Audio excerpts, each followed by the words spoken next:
Good morning, afternoon, and evening, everyone. Welcome to the Gameweek 27 pod of the FPL Wire. I'm your host, Zoph, and I'm joined by my co hosts, Late Riser and Pras. What a weekend, boys. All Palace, aren't we, LR? Yeah, I can see a process in the little maroon. I was thinking that we should all be in a maroon and blue kit to represent the good that glass and it is. Boys, flying now, Pras. Are you thinking about the triple digit now? Dude, I'm thinking about is at the end of the season, I'll have a rank of if I had done Arteta, if I had done Glasner. So basically, the higher rank will be thanks to Ella in brackets. So you were great, and I went with Ella. Basically, I even tweeted a day before, like I'm still not feeling it. I'm still not feeling. I'm gonna do it because I trust LR. Basically, that's why I did it. So thank you.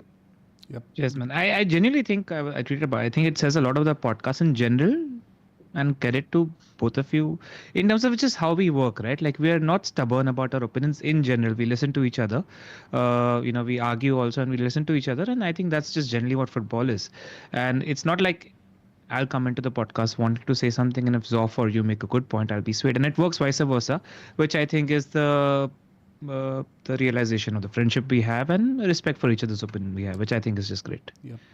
Much props to you for Absolutely. your conviction, and I think we must give a shout out to Neil as well for the article he wrote on the Scout where he mentioned about the Palace opponents getting the table bonus. I think it was 13 out of 15 times, something like that. So that gave me the sort of the little confirmation bias I needed right at the end to push it. Of course, with the nudge from you and your thoughts, obviously led me to seek that bias, but that was really a fantastic article. What a monster article. I mean, he looked at every table bonus game there was and not even just looked at it and analyzed the data. He published the results for the entire season's table bonus as well. So, these guys at Scout do a great job, put in the hours, and I think we're privileged to be working with them. Before we get on to this week, what are your guys' thoughts on the chip in general? It's been a big swing. And I think we must give a shout out to the guys also, like, who stuck with Slot, who stuck with Emery. I don't think they've done too bad because let's say the guys who stuck with Slot got like, what, a 12 pointer? Factor in the transfer, you missed out on what, like 4 to 8 points. And especially we have to do it for a hit, right? When you keep in mind that you are seeing 8 to 12 points in the table, to take the hit for some place where you might get a potential zero. I know a lot of people are feeling FOMO about having missed out on that, but don't, guys. I think 8 to 12, and you've still gotten a very good return. You're still in the 40s from the AM chip, which is a very, very big deal at this point of the season. I mean, I actually was happy to see Slot get. Sorry, Ella, just to say, as a Slot owner, I was happy to see a Slot. I think he got 10, 6, 2 goals and a clean sheet, 10. So I was happy to see the 10 to basically justify also that it was not boring. It was not like this is the performance we expected against Everton and Villa. So to get 2 draws and 2 wins was actually, I would say, little bit. Then you obviously have the counter argument. Bournemouth away, they were lucky. Wolves at home. It was a little. I think it was a fine thing to hold one manager as well in the end. But chasing this thing was, I guess, the essence of it. So in the end, actually, by the way, I was on either keeping Slot or going to Glasner, and the swing was 10 points. But for people who switched, the swing between Glasner and anything else was just cool. Like I don't like the chip just for that. I dislike the chick. I hope we chip. Sorry, I And hope chip we as don't well. see. Yeah, I hope we don't see it next season at all. I mean, because we pod on Tuesday and the games get over on Saturday, Sunday, our thoughts evolve over the course of the week, right? In terms of generally where our mind is on Monday, Tuesday, Wednesday, Thursday. By the time we came around to Thursday, Friday, I was like, I get it why you want to secure 10, 12 points and go for an Arteta, for example. So people that did go there, in fact, my heart goes out to them because it's just a very bad beat on a chip that is as swingy as it comes. So I don't even want to say that's a bad decision because by the time Thursday, Friday came around, I was like, yeah, it's not a bad call. You just want to secure some points, and that seems like a fair enough deal. So I just hope that, because captaincy in itself is enough variance, because the chips that we play with, whether that's triple captaincy or bench boost in itself is enough variance, this just widens the scope too much. And I hope that I think I don't think there's been anybody that's not been vocal against this chip. I hope that the FPL towers are listening and we don't see it next year. What are the learnings now, guys who already have the chip in hand? What do you think they can take from what we've seen over the last 3 game weeks? Do you think it is purely a gambler's chip? It really depends on. I think it's a risk appetite chip, and to play it early, I was not keen to play it this early because you don't know your like, you know, if you're playing 36, 37, 38, I don't think it's a decision. Your rank motivations will determine whether you go for an Arteta or a Glasner or a Ruud van Nistelrooy or whatever. So you basically can tap into variance knowing your outcomes a lot better. Playing early season, I was just confused. So people who have the chip clearly will use it later in the season. Use the chip to wield the magic of variance, and if you get lucky, you get lucky. Just know that there is a lot of luck in this chip. That's all. I do want to say, like, obviously look at the matchups. Like, that's the one thing I want to say when it comes to this. Try identifying one key injury or X beach factor, etc. When you're looking, like, try looking at the football perspective. I think that's going to be the eventual deciding factor. And just one thing in terms of when I used to roll the dice a lot against captaincy, there was a thing in my head that if I was to win this heads up match against the popular captain, to get winning, I need to win maybe 60% of the dice rolls. But to win 60% of the dice rolls, you need to roll the dice enough number of times. You can't have two tails which are against your favor and then you say that, you know what, I'm not going to continue with the strategy.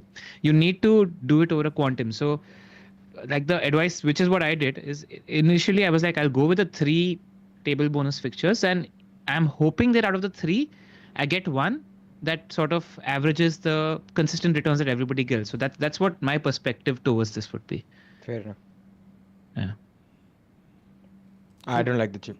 Yep, me neither. And in general, the odds also I found a bit strange this weekend. When you look at the games, I can't believe that Van Nistelrooy had better odds. So like you mentioned, LR, I think you have to take into account the football aspect when, like, you know, discussing this chip in particular. It still baffles me. I could not imagine that. Look, even when you look at the outcomes of the game, right? I don't think the Leicester game was anywhere close as what we expected to a win. It was the only home game. That is the thing. And actually McKenna as well. They were 2 home games, and so historically home odds have been better than away odds because there is a massive imbalance in home teams versus away teams. This season this has not been true. Yep. Now, how much do you put the weight on that this is just this season anomaly versus some change in trend? But I guess that was the reason why their odds were similar. Yeah, and shout out to McKenna punters as well. I mean, that first 20 minutes, Ipswich could have been 2-0 up against Spurs, and it could have probably been potentially been a much more different game. It's because we saw a wide result because Ipswich had to go chasing. It was game state dependent that they lost 4-0. If Ipswich go 2-0, I think they tighten up a lot more and play a little more defensive against the Spurs team. So, you know, that's the luck factor. Cool. It's too much. The swing is too much. Like, you know, you get a player. Let's say you both captain a player, right? One of your players scores a blank, so you get 4 points, and the other guy captains, you know, like a 12-pointer. So basically, if you own both players, you've lost 10 points. That's it. 10 points. Here, you've lost a clean 20 just based on a result or 2 results. Anyway, I think we've made the point. Hopefully, it doesn't come back or comes back in a more limited form just for 1 week or something. Or yeah, we'll see. And for those that are just assuming that we're not going to, because our chip is done, we're not going to be talking about that. No, we will try assisting you by giving our favorite assistant manager pick every week where we think it's fairly active in the community. I think the next window we're looking at is 32 to 34, and then towards the end of the season. 30 onwards, because there might be people that might want to bookend it in the 32 double as well. So, you know, and plus we'll talk about it today as well, because there's a few people that play the triple captaincy chip and then still have it. So we'll talk about that today also. Cool. Let's do a sponsor plug. As always, I mean, the shout out goes to Neil and his monster article on what the assistant manager chip and the results were. These guys are amazing. We also write for them, and sometimes the articles are members articles, sometimes the articles are free articles. In addition to the tools and data that the site offers, it's the members articles. It's the editorial team that makes it worth it. I highly recommend you become a member. You know what? Like, decide now, try it out for a couple of months, see how you feel with the membership for the last couple of months, and then decide whether you want to take this on in the next season. But I highly recommend it. So click on the link in the description below and become a member. Let's get started, boys. Just look at the... No. I mean, I know we don't have a not plug, but let's do a little bit of a show recommendation. Anyway, what have you been watching, Zoph? What have I been watching? I've been playing mostly video games, man. Playing Kingdom Come Deliverance, playing Avowed, playing the new Donkey Kong. Not much TV right now. A new Pras? I finished the finale of Cobra Kai. So I don't know if you guys watch it. I mean, it kind of lost direction. It did last season. I stopped watching towards the end of last season. It just got mad cheesy. Got also like a teenage drama sort of They thing. tie it up in the end okay. Like if you're a nostalgic Karate Kid guy who watched the originals, they tie it up reasonably well. So that's what I finished. And of course, White Lotus has started. So the first episode looks like a good another good season. Severance is now in full swing. So that's all. Yeah. Shout out to our boys at the Discord and Piyush Sood, who's actually above you in our Wire Discord. He had a phenomenal week as well. Oh, is he? And he's We sitting need to kick him out. He's in the top 4 or 5K right now. Regular on the Discord as well, having a fabulous season. He suggested actually, or I think a couple of other people on Discord suggested the New Zealand season 2 of It's Traitors. so good. Yeah. Of course. So Is good. incredible. Zoph saw it and then I'm just begun it a couple of episodes into it, and it's like the anti season 2 of Australia Traitors in terms of the quality of contestants in season 2, letting it become a great tragedy, whereas this is the gameplay level is It's top very, notch. very high. So I recommend season 2 New Zealand Australia Traitors. And there's other show also that Karan recommends, Court of Gold. If you're a basketball or a sports fan, it's really, really good. It's about the US basketball team, their preparation for the Olympics. Very nice sports talk. Nice. Cool. Where should we start? We just go to the results, look at Rob T numbers. Where do you guys want to begin? Yeah, I think just go game by game. It's a quick turnaround, and any takeaways and suggestions from those teams, we talk about it. Cool. Let's just go to the results then. First up, let's talk Leicester Brentford. Visa captain didn't go fully to plan. I think he could have had a lot more points there. Leicester started a bit strong, but then after a while, it was just Brentford for a bit. What were your thoughts? You must have been watching this game quite keenly. Yeah, I saw the game and it was a fun game to watch. Like, it's quite clear that we have two of the worst teams that we've seen in this league, and it's always nice taking a gamble against it. I probably would do it 8 out of 10 times, I reckon, given my position. And it was very hopeful because the Leicester defense makes a lot of mistakes and they offer you 6-7 chances. It's about whether the ball falls to your player on that day. So I was hoping for some good results and got them. Your thoughts here, Pras? Anything from this game? No, I just think Brentford are a very efficient team. Like they got the job done, and in the end, of course, the late goals or the other, it was functional 2-3 nil. But yeah, Leicester made the scoreline look better.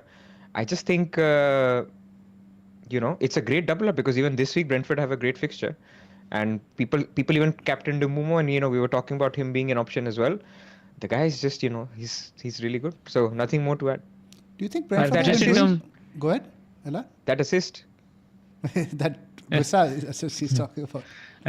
There was a strong campaign on X, but unfortunately it failed. But that's what it was. It was a campaign. Make the call. Cartel leaders didn't own Visa, man. A man's got to try, right? But anyway, I do want to say that there's a few people in the market for a 5 million midfielder, and they might already own Boomer. I think you can add Damsgaard to your watch list in terms of generally. A little bit. I want to mention that because I got a lot of questions in the Q&A also about people asking whether now they should buy Boomer or Bowen. Now after Everton, they have Villa, Bournemouth, then it's Newcastle and Chelsea. The fixtures turn a little bit now. So I think if you were buying now, I think I wouldn't really look into Brentford. I'm more looking at exit routes for Boomer now. After game week 30, I don't think anyone's going to own a Brentford player on a wildcard. I'm with you. Yeah, but now it's still fine. I think Villa, Everton, Villa, Bournemouth, Newcastle is completely fine for Boomer. Like it's also sort of Boomer games, especially Bournemouth and Newcastle away. So don't be selling right now is what I'll say. No, people are looking to buy. Yeah. Like, is it too late to buy? Yeah, and I think the prime fixtures are out of the way. So you look elsewhere. Because you compare Bowen, for example, Bowen's got Leicester, Newcastle, Everton, Wolves, Bournemouth. And now we have news that Paqueta is now out for 3 to 4 weeks, so he's likely on penalties as well. Oh, that's a big one. And a great entry point. If you're buying Bowen, it has to be this week because it's clear that Leicester is the best fixture in the league at the moment. And I just want to talk about that also. Normally we have a few teams fighting by the scruff of the neck for survival. I don't think we might see that this season. I don't think this team is going to be holding their heads high up anytime soon. It's the level of the fixture, that is Leicester, is going to remain the same. Just a note on Brentford now that I think that's 3 clean sheets in the last 3 away games. Do you think they've done anything defensively? The numbers are still quite poor in terms of the defensive data. I think let's just have a look over here in terms of XGC. They're still towards the bottom, little bit better than before in terms of your big chances conceded, not as many. They have tightened up, I think, a little bit. You see now Villa have conceded more XGC. Forest, we'll talk about, the numbers have absolutely plummeted. But I think in terms of defense, they have gotten a little bit better. Yeah, but nobody's just buying them at the moment. No, nothing. Just to keep in mind now, because if they start coming up against your players. Oh, it is, exactly. Yeah, I mean, I just felt that this whole away-home anomaly was simply fixtures. Like, I genuinely felt... Yeah, we were talking about first half how the home form was better because they had the easier fixtures there. Last 4 away games, who have they played? Leicester, West Ham, Crystal Palace, Southampton. So, they are better. Truth. Let's talk Everton, Manchester United, boys. I'll let you Do we have to? This. I mean, we have to, because I think you guys at the second half were a little bit better. Towards the end of the games, you guys did pull things back. There is some cause for optimism, and you do have Ipswich up next. So I think you guys are a bit fantasy relevant. I think you have Leicester and Ipswich in close proximity, right? Yeah, and we're in a relegation 6-pointer, and I'm worried about this game because Leicester were really, really good. Ipswich were really, really good against Spurs. So if they actually decide to put the ball at the back of the net, and you always worry when a team has somebody like Delap, right, who I don't think our defense is capable of handling. So that's the worrying thing. But there are a few people in the market for a cheap defender, and there's not many options out there. So I did think that Dorgu's performance in the second half was quite encouraging. I was talking to you about that, Zoph, because you're in the market for potentially a cheap defender. I mean, we're terrible at the moment, but if you just want to play the fixtures game because you can field him for Ipswich at home and then Leicester away, I don't think it's a bad punt because I'm not sure about the clean sheet potential, but I was impressed with him from an attacking point of view. He's very, very advanced. So that's the punt that you're taking. I mean, his chemistry with Bruno was not bad on the left-hand side. It's just a question of when, basically Man United performed better when Bruno moved back into centre mid and they had Garnacho, and basically the system worked a little better because the transition was working better. So if that continues, I don't know how his chemistry will be. But Dorgu is fine. Like I was seeing a lot of people talking about a Man United defender if they went for it, and he's the pick. He's 4.5. Mazraoui could be injured. There's really nobody else. Dalot is more expensive. If you wanted, he's the guy. So the fixtures are Ipswich and Arsenal at home, followed by Leicester. So there is some appeal in terms of the fixtures. I do get it, but I really don't think there are any picks there. Bruno Pras, investable? I mean, you got in this game what he's about, right? He takes a free kick, gets you 10 points. So this is why people like him as a pick. Like you can set and forget him. But he's 8.3 million. And there's so many other, like I would pick Bowen over him right now because he is playing striker. He's also on penalties. So it's just difficult. It's a crowded market in midfield. I'm not ruling it out, but I've stopped recommending him. So you're not going to get a yes from from me. Bait you into that. Yeah. But what was Pickford doing for that free kick? You set up the wall and he goes and stands behind the wall. It's crazy. Yeah. But it was a crazy game. I mean, I have to say that. Like obviously as a Man United fan, it had too many swings for my liking.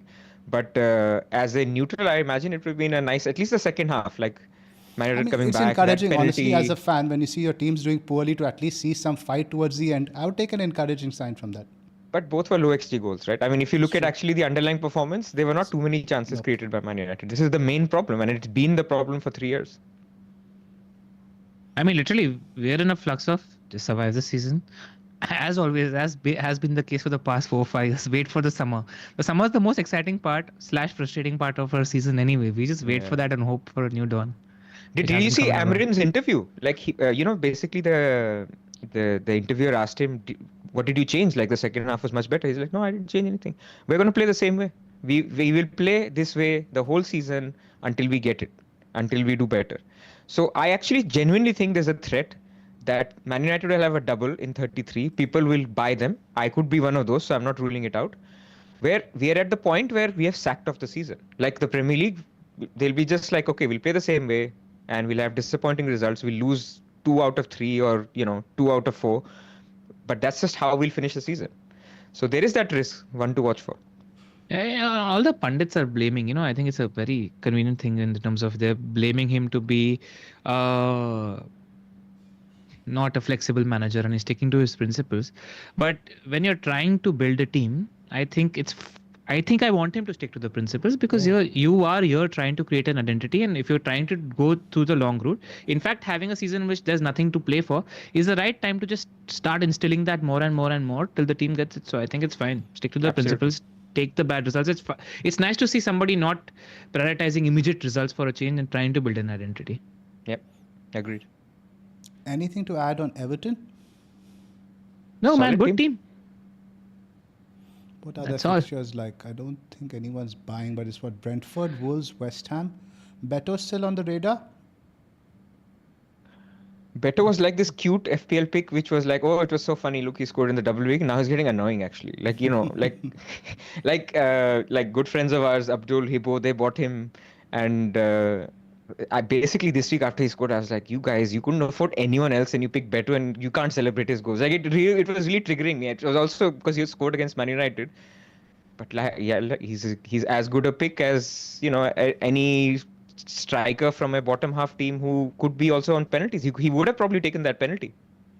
Yeah, I mean, if somebody's in the market and if going from a striker to Beto in a week or two affords you a Haaland, I don't think it's the worst thing to do. Yeah. He's starting, playing for a decent team that's in form, strikers in form. He looks like a changed player. Moyes has given him confidence. I think, and he's still what, 4.6, 4.7? What's his price? No, he's 5 point something now. He was 4.9 when most people bought him. Makes sense. But what I just wanted to ask now, I'm getting a hold on Everton on how to place them in terms of fixture difficulty. Earlier we look at Everton, okay, rubbish attack, very good for your defenders, concede a lot of shots, but now they've improved on both fronts, right? I'm looking to see how the odds have adjusted now. In terms of clean sheet, now Brentford are at 31%, which is still decent considering how poor Brentford's defense is. So that I think in terms of attack, they're not still rating Everton that high. In terms of clean sheet odds also, it's quite low. 19%, but then you have to keep in mind Brentford's home record, how attacking, etc. they are. LR, so where do you place now Everton in terms of fixture difficulty? Ignore odds. Really good defense. Middling attack. That's going to get slightly better because Enda is not that far away from fitness. I think the key cog in that attack is Enda. He's still their best attacker. And from what I read, he's expected to come in earlier than expected. Once that happens, I think the team attack level goes even higher. So middling to, it's currently slightly below average. It becomes average to slightly above average once Enda comes. Yeah. It's not a banker clean sheet, I think, anymore. No, not a banker clean sheet. Move on to Arsenal, West Ham. Only one XG that was for the deflating, Gunners. right? Yeah, only one XG for the Gunners. They didn't really create much. And somebody mentioned this, I think it was on Baker's stream, that Potter, when he has time to set up, an entire week to set up, he's really good. He really tailors his team according to the opposition. And they set up very defensively, played on the counter with Bowen as the outlet. And it worked. It's not like they conceded loads of high XG chances. They conceded loads of low quality chances, which is what you ideally want. And the whole Merino experiment, I don't think it really worked. And like you mentioned this, Ella, that it was against a poor Leicester team and more game state. In terms of the actual functioning of the team, it's still a bit poor. But now, lots of people have invested there. We've seen a lot of guys like Trossard, Waneri. I think you just hold them now for the next few. Let's see what the fixtures are like. No, definitely. You can hold them. Of course, Nottingham Forest is not easy. But then Man United is... But plus, that being said, the next three teams they're facing have all been poor defensively of late. I mean, you still think over the season Nottingham Forest have pedigree, right? But yeah. But in terms of data, in terms of the XGC, they're right in the bottom 3-4 for the last 4-5 games. They have definitely shown some sense. Last 6. Fair enough. And Manchester United, Chelsea, we really don't need to say much. So that will be interesting. But it's again the lack of functioning attack. Like you hold or grudgingly start your Arsenal attackers. If there's a dilemma, I would bench the Arsenal attacker. Because a lot of people have that position, like a Bournemouth mid versus an Arsenal versus a Joao Pedro this week. And I think the Arsenal guy is the one I would bench. Yep. It's just because the team's not functioning at the moment. It needs to find some rhythm before you start starting your Arsenal attackers. Let's talk about West Ham, and they really haven't been on the FPL radar. this season. And I think now that they're playing wing backs, I think Wan-Bissaka has been surprisingly attacking, right? He's gotten quite a few returns recently. The fixtures: Leicester, Newcastle, Everton, Wolves, Bournemouth. Do you think that's an investable option there as your third defender, maybe? Yeah, it's not a bad shout if he continues with a wing-back formation, because I think he played 3 at the back in this game. So if he continues and if Wan-Bissaka's given the license, then you're talking about a team. But you've seen one good performance so far, right? Like, you want to see a little more. But see, everybody's probably in the market in the short term for 3 to 4 weeks, and West Ham are right up there. You're getting 3 decent shots at a clean sheet with Leicester home, Everton away, and Wolves away. So if you want to take these shots with some chance for an attacking return, there's no standout option in the cheap defender bracket. They're all sort of punty. Eight Nuri is an option now. If you're looking to go through without a free hit. He's someone I'm looking at. We'll talk about that. And I think I'm waiting for some training picks to show up after the knock he took, which of course led to the red card. I think he was hobbling for most of the game. Even when he came off, he looked like he was carrying a bit of a limp. So I think we have to watch for training pictures. I don't think we've had the press conference yet from Pereira. It must be tomorrow. But he doesn't seem as attacking under Pereira as he was. I think the entire team is much more controlled. Because I think Semedo got a few chances. It's not as much license given to the wing backs. Yeah.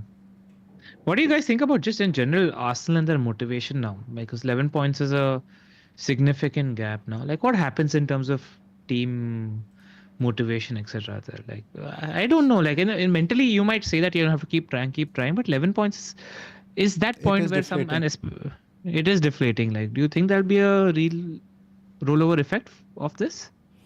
They still have to chase the Champions League spots, right?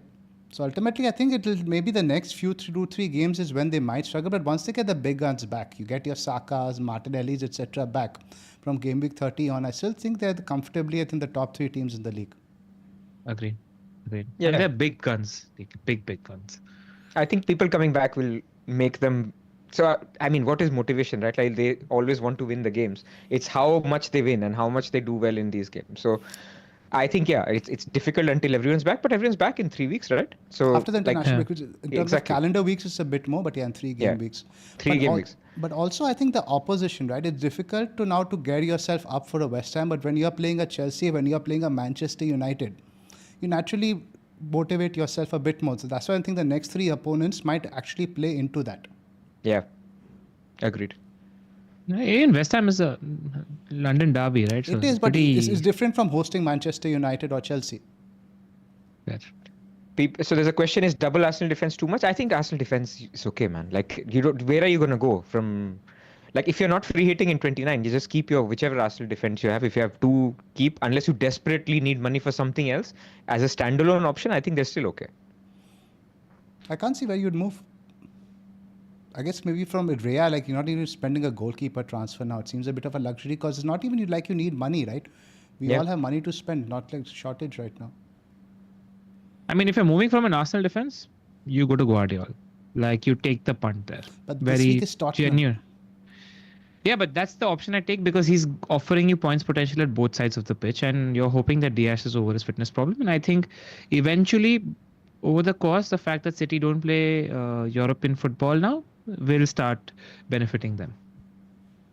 Cool. Apparently, the Wolves presser today has already happened, but there was no mention of Nuri, so I think we can assume that he's fine. Let's wait for some pictures if they surface by tomorrow.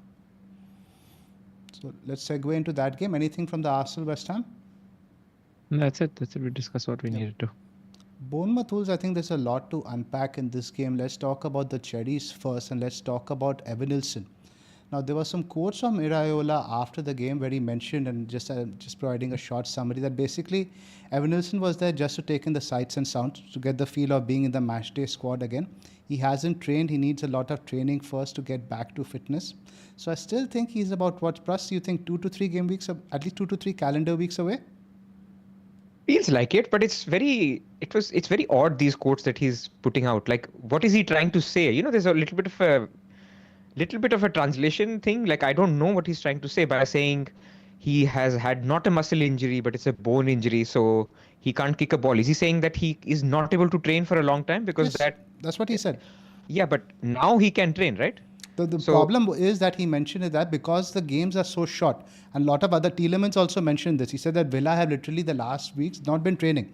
He said we rest, play, and this is what happens when the schedule is congested. And with Then Bournemouth, let him that's train the at problem. home. You have to train with why the do you team. bring him to the game? You have to basically he brought it to the game just to get a feel of being around in like the match day squad since he's been out for 2 months. It just confused me a little bit. It is, and I remember Arsenal also they did that I think some time back with some player. I don't really remember, but yeah, I think. But I think go ahead. There's one line which gives me caution.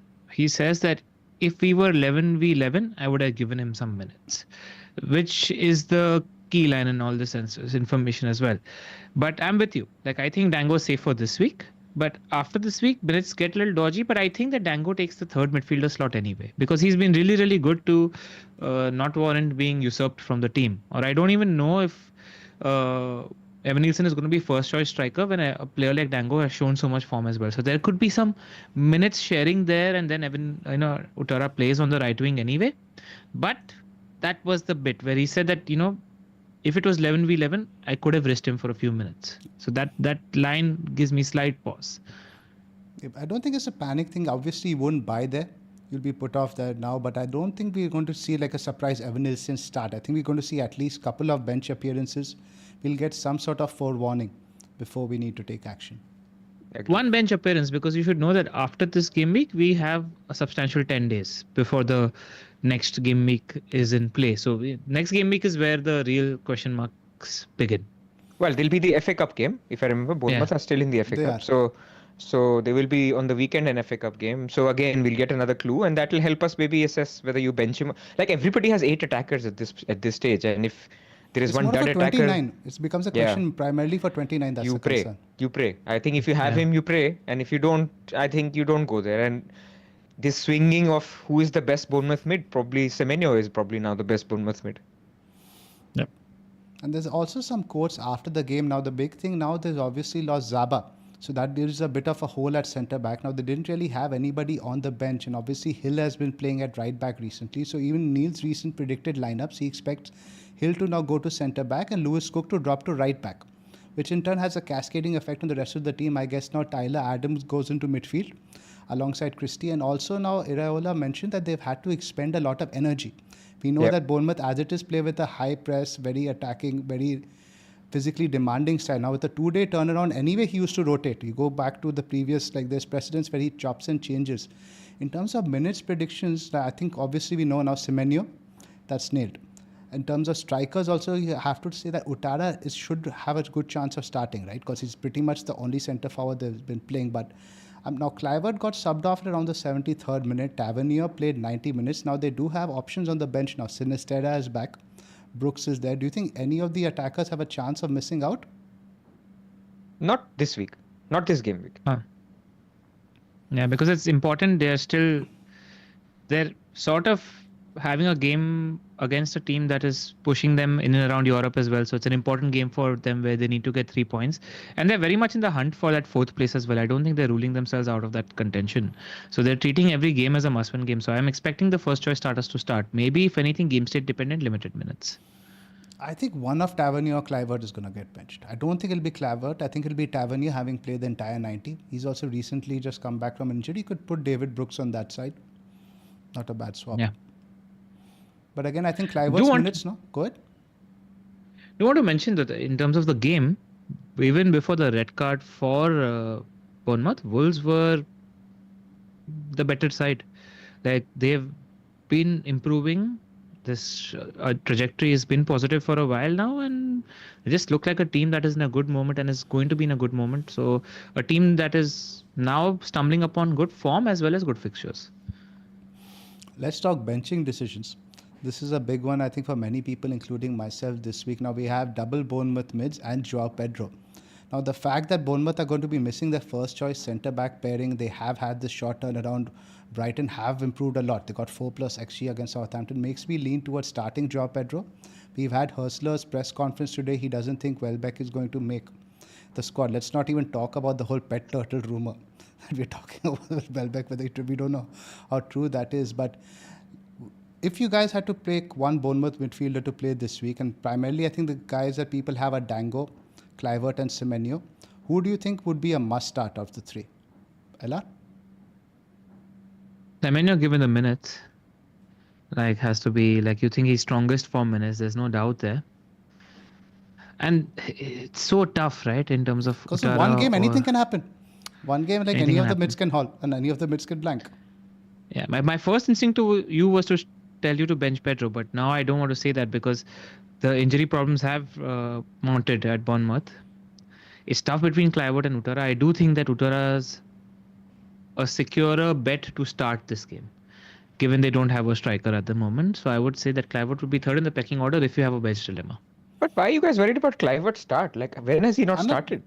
The past when they had a lot of players, when he didn't start was a Chelsea game quite a few weeks back. Since then, he's been starting every game. Ages back. Yep. Yeah. I'm not as much worried about his start, Pras. I'm just looking at ultimately point potential. Benching dilemma. Benching Right. dilemma. Who do I bench? I He have has to to bench bench between one one of- of Dango or Clivert this week. And a lot of people are in the same boat from the teams I've seen. I would let's bench add- Pedro. Yeah, Why? give Pras the Pedro option. No, obviously, he has all options. Yeah. I mean, how are you believing him that Welbeck is fit or not fit? Like, he could play. No, Like, he João mentioned- Pedro was he benched men- 2 games in a row. I mean, and then he was, played but, this game. But he also had a man of the match performance, Pras, this game. I Yeah. understand. I love him. But, I just think there is more risk of him starting than the Bournemouth guy starting. Just Don't purely agree based on that. Have you seen the comments today from Hurstler's press conference? He's saying we will see. We don't know. Yes, They but had he a doesn't rest. want to risk him, etc., etc. So the comments indicate to me at best case would be a Welbeck bench. But there was also praise for Pedro where he said that when he was benched for 2 games, I think we Yep. lost a lot of audio. We lost LR. Even Yeah, video. I think video. I think he must have dropped out of Zoom. So yeah, the quote he's referring to is when he praised João Pedro for saying that when he was benched, he was a good team player, etc., etc. He responded positively to being out of the team, and he got a goal and assist in the reverse fixture press. He did. Dude, you don't need to tell me about João Pedro. Like, I like him. But all I'm saying is that Hurstler has been lying about him. Like, Hurstler has been saying, other people have Salah, Haaland, we have João Pedro. This is his quote 2 months ago, and then he goes and benches him. If he starts, look, if you tell me João Pedro starting, he's better than the other 2 mids. Let's assume his that fixtures are like good. João Pedro is starting. So then he starts, yeah. Then I think it's a 50-50 call between, Clivert is on pens. He's got that, that shot basically that gets you the goal. Utara, I still think will play up top. But then whether he moves or whether he's the one who substituted out for Evanilson, I don't know. I don't think we know that.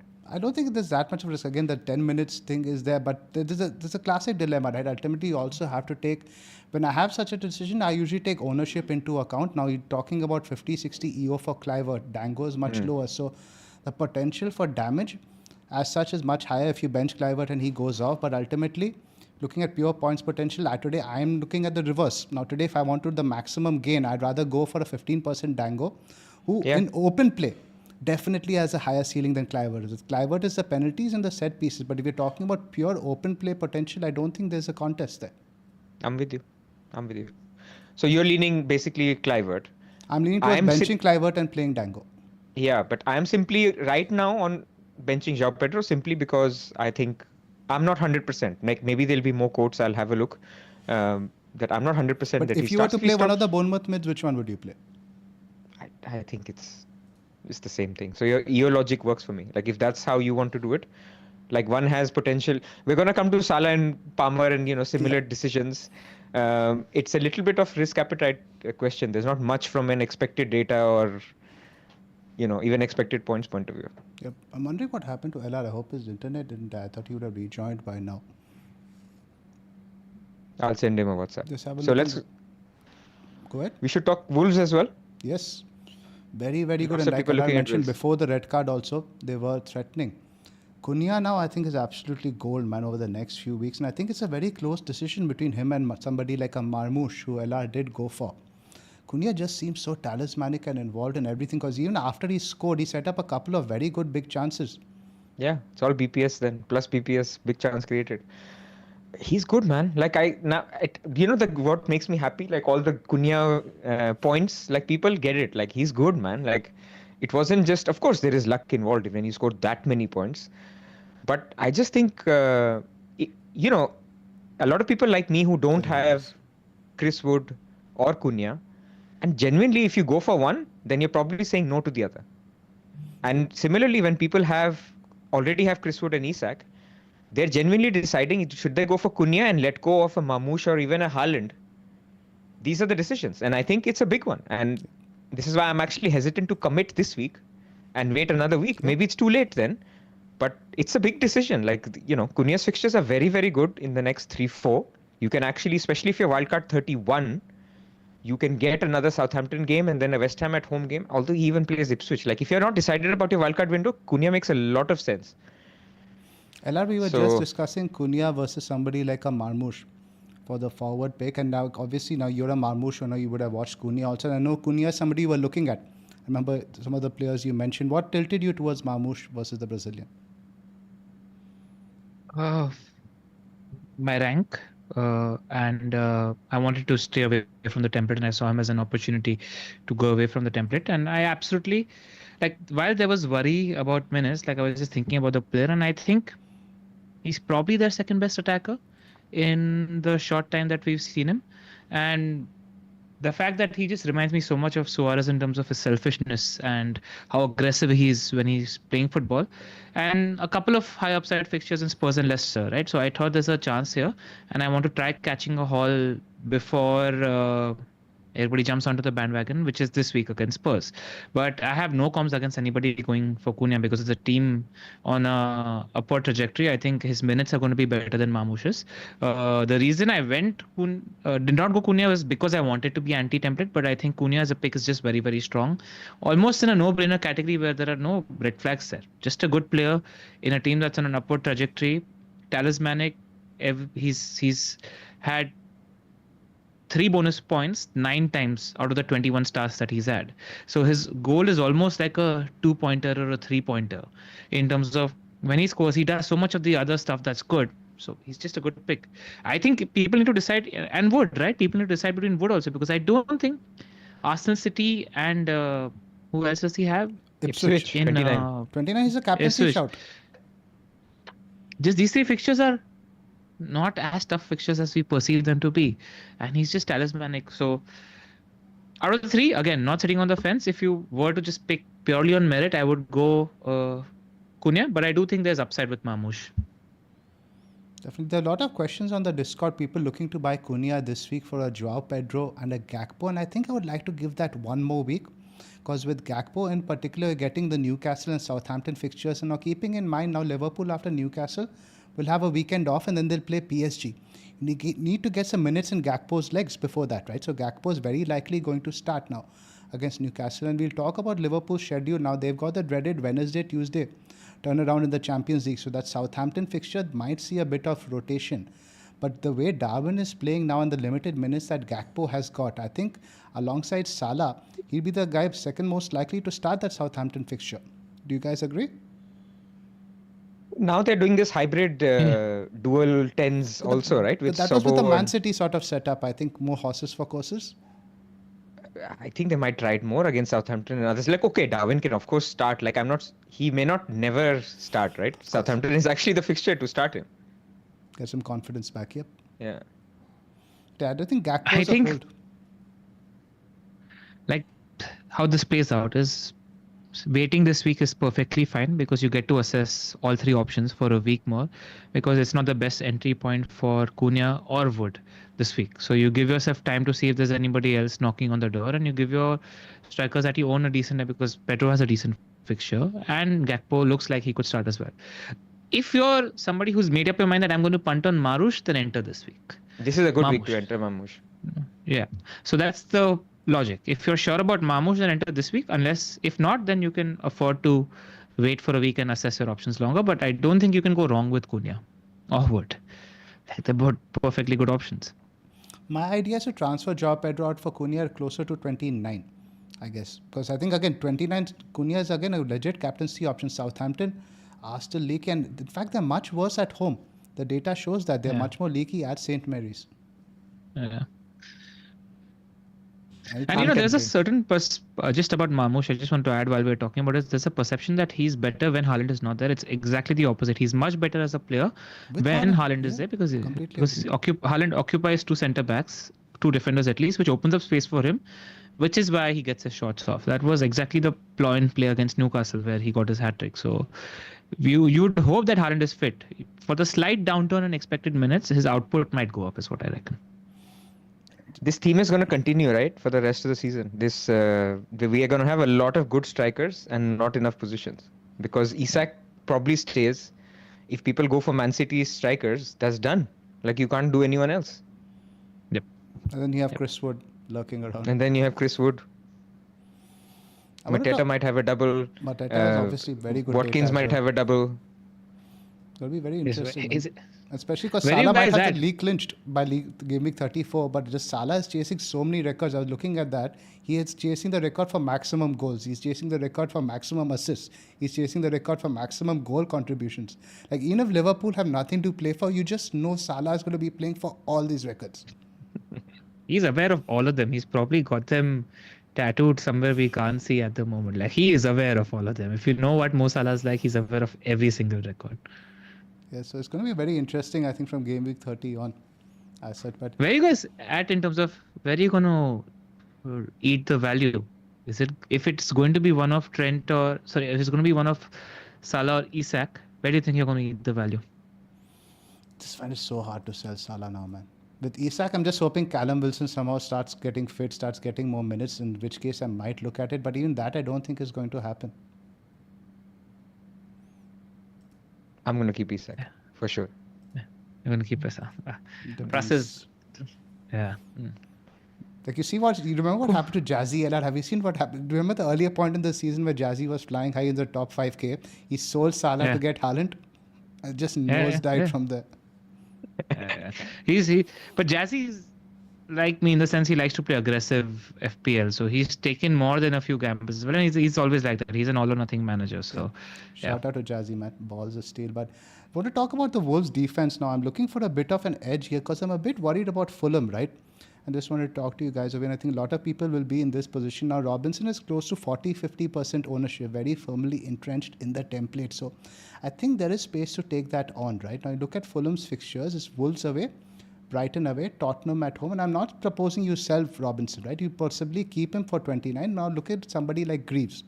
Now you can move Greaves to somebody like a Nouri, right? You're getting Fulham, Everton, Southampton, West Ham, and potentially Ipswich as well, depending on your wildcard horizon. Do you guys think that's a punt worth taking? In terms of defensive data, let's have a look at where Wolves have been over the last few weeks. About mid-table in terms of XGC. Lot of big chances conceded, not many open play attempts. But you look at Fulham, way out on top, 4.15 for XGC. And they've obviously been much better away from home in terms of their data. So where do you guys rank that in terms of Fulham's prospects of the last year? Do you think we need to start looking as an alternative to Robinson? I don't think so, personally. Like, I think the fixtures are okay, right? I mean, apart from, like, they're not all amazing, but Robinson is good, man. Like, Robinson has had a lot of assist threat. It's just a little bit of variance swinging with Fulham as well, right? Sometimes, there were games that Robinson got those assists. They kept a clean sheet. They've been a decent team with some good defensive data this year. And they will come good. I don't think anything is fundamentally changed. And it feels like a very luxury move. Like, you're taking out a guy who's playing in 29. No, I'm not saying take him out. I'm just saying, keep him as a bench option. If you have a dead guy like a Greaves, upgrade a Greaves, keep him for 29. Because in my case, for example, right now, Robinson is my perma play third defender. Game week 30, I'm going to rock up in his Arsenal. I don't want to play him away to Arsenal. So my point is, you can get like a Greaves to a Wolves now, use him for the next few fixtures, and in 29, he plays just against Tottenham, where he gets whatever he gets. I would be on board with that. My idea is if you're going 8 Nouri, then wait for a week. I don't think Fulham is a great entry point. You see something in a week extra. There's a weekend round of FA Cup football to be played. I don't see a clean sheet against Fulham for 8 Nouri at the moment. So I don't think the entry point is something I like. The entry point that's good is for two teams that are not in form. And that's my team and your team. Like, if you're punting, then, why not just spunk on a Malo Gusto or... We'll talk about Chelsea. So or Dorgo, I also want to talk about Munoz a little bit now, because again, something that's on my mind now in terms of the fixtures for Munoz, right? He's got Villa now. I think Villa do score. Villa generally, in terms of, there have been very few games this season, they haven't really found the back of the net. And then after that is obviously the good fixtures either side of the blank. You have Ipswich and Southampton. Is it feasible to bring in Munoz now and just let him rot for 29? Because if you tell me now, I think he's going to outscore most defenders over the next 5 weeks, even with the blank. I mean, those two fixtures around the blank are too good, man. That's the thing. Those are 15, 20 point He's an fixtures for attacker. Munoz. He's just an attacker. If you remember in the beginning also, Mateta had a chance. Again, Munoz is there. Square. He's an attacker. Like we have established that now. So, like I don't even think the fixtures matter that much. I view him as an attacker. He's a perma play in my books. Even 31 is Brighton. Again, like you decide, if you don't decide, you're going to Wildcard. I think over the next 5 weeks, even with the blank, he's going to be right up there in the top 3 scoring defenders. Yeah, but you guys are wildcarding in 31 latest, yeah? Like you have to use As it. of now, it all depends on how delay the to fixtures 32. land, right? But ultimately, the team's going to start looking pretty ugly from 31 on. Yeah. I'm not sure about the wildcard. I'm not either. I want to leave options open.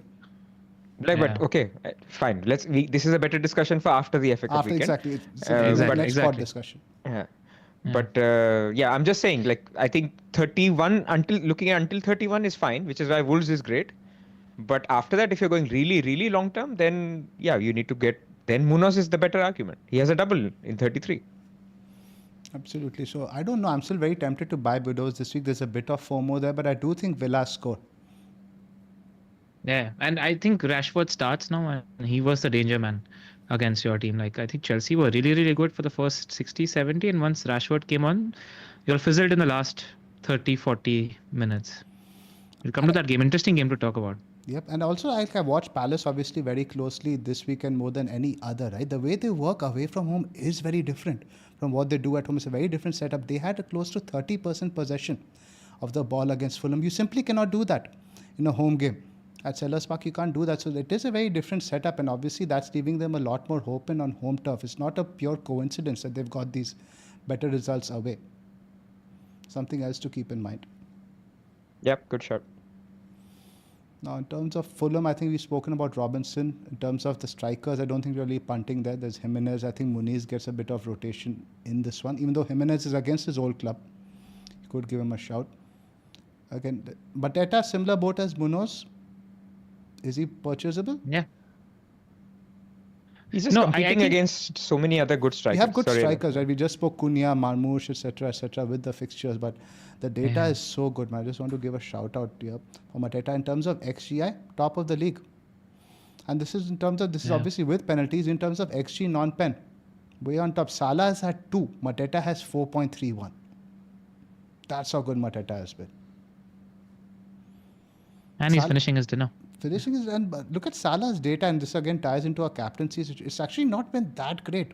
And XG non-pen over the last 6 matches, not last 6 game weeks, isn't fantastic. Yeah, but the form merchants will come after you. He doesn't need data. He doesn't need data at all, but I'm just saying what is the proof is in the pudding. The chances created numbers are obviously very high. That's another thing. He has many routes to points, but it's just efficiency, man. Everything he just does is ruthlessly clinical. He's probably the best player in the world at the moment. It's the opposite of Salah we saw when he came from Roma, man. Just like mad data, but like poor efficiency.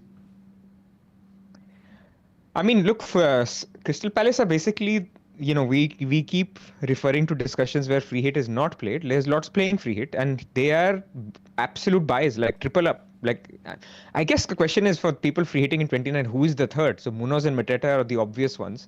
I guess Eze is now fit. He could be one where people go for. And honestly, like we were talking about Pras, he was the final thing for us. Eze, once we saw Eze fit, we're like, let's go. Literally, Glasner said he's ready to start, and I was like, that's what I wanted to hear. That's what I wanted, and he made the difference. And to add to that, Glasner said that Wharton is starting against Villa as well. So that's also a pretty big deal. Absolutely. Like you said, free hit 29, you pile in on Palace and Newcastle also. Yeah.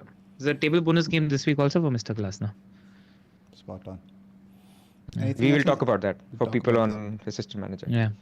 Anything else in this fixture? Move on to Ipswich Spurs. Yeah. I mean, Ipswich Spurs, not much to add from an FPL point of view as such right now, right? Is there anything that you guys... Baker mentioned that Ange is increasingly focusing on the Europa League now. Maybe something to keep in mind. Spurs have a game week 32 fixture home to Southampton. So they could be a nice dead end, or 31 I think. They could be a nice dead end before Wildcard 32, or they could be a nice 1 week, 2 week punt on Wildcard. Just something to keep in mind. Yeah, depending on the triple captaincy, right? Wildcard Yeah. 31 or 32. Exactly. But yeah, let's move on to Southampton, Brighton. Again, 4+ XG for Brighton. Not many teams have racked that up at Southampton. And again, the main thing we should mention, and again, this ties into our captaincy discussion, Bednarek went off injured for Southampton quite early. That really made them a bad defense even worse, because he's pretty much the leader. He's what held that pretty scrappy back four together. So looking at And he's going to be out against Chelsea. He's going to be out against Chelsea. So let's have that captaincy discussion now. LR, I think before we came on, you mentioned you feeling like taking him on with Palmer, and so did you, Pras. So it's natural to see who the Chelsea fans are on this pod. LR, I'll come to you first. No, so Pras, you want to say something? Go ahead. No. Let's hear LR. I mean, what do we know about? Firstly, I thought Palmer's looked better against Villa than he has looked off late. I quite liked the adjustment that Maresca made, and I thought it was good for Palmer, where he put Neto up front, which is what dragged defenders and left space for Palmer in that little area where he got a few shots off, which didn't happen previously. So Neto and that adjustment from Maresca was good in my opinion. And listen, he's a flat track bully. Like in games like this where Chelsea are going to hog 65 to 70% of the possession. Chelsea are a team that still look to Cole Palmer a lot, especially when Jackson isn't there. They look to Cole Palmer unless Neto decides to be very, very selfish, which he was. The slight worry that I have is how selfish Neto/Madueke are when they play. But it's the same X-crumble factor that Leicester have. Southampton have that same X-crumble factor. And Palmer's Palmer, like whatever the form of the team is, the quality of the player hasn't changed. I think he's still world class. He's still he's my favorite player to watch in the league. He's done me well when I've chosen to captain him, and that's where I'm likely to go because 90 minutes, penalties, routes to points, it's all there. And X-crumble factor with Southampton, and I like the adjustment that Maresca made. Fair enough. Obviously, we did look a lot better again, but I think that suited the way Villa play also, right? They play with the high line where you need the runner. If you don't have a runner against Villa, you're going to be very limited in that sense. I think the setup might change a little bit. I think he will bring Sancho in as well. Neto will continue be playing that role because if you don't have that runner, the team doesn't function. You can't be playing Nkunku as a centre forward. Nkunku, this is a much better role on the left. I think that's where he played, right? With Enzo also benefiting. Enzo had a much more of a floating role. Enzo was actually much more mobile than Palmer. Palmer did drift in a little bit, but Enzo was the one drifting into those pure XG positions. We saw that with his goal. The one thing that's putting me off Palmer, right? Since he's moved to Chelsea, I think this has been his biggest dip. And what I'm seeing in his body language, that chance when he was up against Martinez. Palmer, game week, like early on in the season, I feel scores that. Every time. It's just a little bit of confidence. I feel a little bit of swagger in his game has dipped a little bit. But again, like you mentioned, flat track bully. I think he will do well in this game. And a lot of people are like, Salah. Like in terms of, there is never a strong argument to captain anybody but Salah this season, given what he's done and given just how amazing he's been. But I do want to say there's a lot of people who say, they felt uncomfortable watching the game against City. I thought it was a fine watch. Like I didn't feel overtly threatened. It helped that I had 8 points in the bank, but I didn't feel like, I'm going to get absolutely murdered here. Like this is every game, Salah. And then he gets 2 returns. Yeah, he gets 2 returns, but it was fine. Like, you have to hope. The City game is different, Ella, in terms of the control and all that stuff, right? With Newcastle, the thing is they just bring the chaos. Yes, but I just want to say that it's not the City game. They weren't fully convincing against Everton. They weren't fully convincing against Wolves, and they weren't fully convincing against Bournemouth. That's fair. Like that's the thing that I want to bring into play, where it gives me a little more courage to bet against Mo. But the thing with Mo is that you give him 3 things to do in the game, and he will do those 3 things in the most optimal way he's supposed to do them, which will lead to a goal or an assist. So that's the thing. You're betting against somebody who is just the best player in the world right now. But I just want to take a chance given my rank and X-crumble is high. So that's why I'm probably going to go Palmer, or I'm considering Marmoush as well. The one thing that is making me worry about Marmoush is the minutes, where I think Palmer will get 90. There's a good chance Marmoush gets 70, 75. So Palmer's a much more known quantity as a flat track bully. But that's where I'm like 90% Palmer, 10% Marmoush. I just want to take on more because I'm playing in an aggressive FPL way right now. So what you're mentioning is backed up by the data. In terms of XG non-penalty, Chelsea have actually been top of the league. That's 12 in the last 6 matches. Liverpool are 8. So that's significantly better, 50% more. But in terms of goal scoring, it's just not happening. Something's missing in the team. Is it now the opponents have figured Maresca out from the data? You wouldn't say that's the case. The 2+ XG Jackson's average is missing. still pretty good. Jackson's missing is obviously a big thing, but ultimately what? Jackson wasn't finishing either, right? So it's not really he's making a big difference in terms of the goal scoring. That's the thing with Palmer. He creates a lot of chances and all that stuff. And ultimately, you look at the data, LR, and I posted this in my article on Scout. The data is very good, but you have to keep in mind a lot of that is from when the team was functioning with Jackson. Now the problem is the guys he is supplying, they're just not very good finishers. Neto isn't a good finisher. Sancho isn't a good finisher. And ultimately, he's not having the massive goal threat numbers that I really want. We aren't obviously seeing the number of penalties we saw last season as well. Just the general vibe around Chelsea is just not great, man. This is exactly Game Week 6, Game Week 7 deja vu. Brighton. Like he was like this sort of people weren't hot on him, not feeling the vibes when it comes to it, but he's capable of having a 4-return game because of just the fact that he's Cole Palmer. That's all. He's got that in his locker. If there's a game in which Chelsea hit a gear, he will probably be the reason why they score 4 goals. Because if he's not in the zone, Chelsea won't score 4 goals and he'll likely be involved. So that's the weightage. And Salah's, like somebody when I was talking about this made a very good point. Like with Salah, you have to assume that it's 8 points guaranteed anyway. That's it genuinely is the floor with Salah at the moment. So it's about how you see that Newcastle game. And Newcastle haven't looked defensively good. Like they've conceded 14, 15 goals in the last 5 odd games. They've had a few games where they've crumbled and haven't looked defensively stable. I wonder whether what's the fitness status? Are Shar, Botman, and Botman's Burn out. all fit? Share and Botman's Burn are out, fit, but the main loss over there is Joelinton. Yeah. I And know. the He's last game, injured. even Tonali, I think, came off the bench. He said he had some issues. I think he might start this one. But like you mentioned, the data for Newcastle has plummeted. They're in the bottom 5 for XGC over the last 6 matches. Exactly. And Liverpool have a week off after this game. So they're not going to rest players. And just for some reason, I just remember the Liverpool, Newcastle, ever since I've been watching the Premier League, has goals. Last season, and I know this is under Klopp, so you have to mitigate that. They racked up 7 XG in this game at home. But again, Klopp is a different animal, so I don't know how much we can read into that data. Because Newcastle are just... And he hauled in the reverse fixture also, right? Yeah, that's when we captained Palmer. Yeah. Where are you? So Zoph, you're on Salah. I just don't see any reason to go against Salah, man. He's just in God mode, for lack of a better word. I just cannot assume any fixture that Salah is not going to score 15 points. There will never be a reason to go against Salah. Like I have nothing to counter that. There will never be a reason. I don't think there's a single fixture. Because the team is functioning, the team is motivated, the team is ruthless in front of goal, and they're playing at home. Chelsea are just a little bit like meandering in a bit of nowhere right now. But again, fixtures breed form. It's like buying a stock low. I mean, the way I think about it, and this is why I tweeted last week about this, not this week, is basically everybody has Salah and Palmer, like most people. So captaincy basically means you either have one Salah or one Palmer, right? Because everybody else has 100% of the other. So you're basically comparing one of Salah versus one of Palmer. Salah's ceiling base, you said, was around 8. Palmer's could be from 3 to 20. What does this remind you of last week? It's basically Glasner versus Arteta. Now, I'm not comparing people who say Salah has ceiling of hat-trick. Of course he has. I'm saying think about base case, right? It's a Newcastle fixture. He scores probably 1 return. 2 is possible. But what you're saying is I'm not going to take on Salah with a high EO prospect versus I'm going to take on Salah.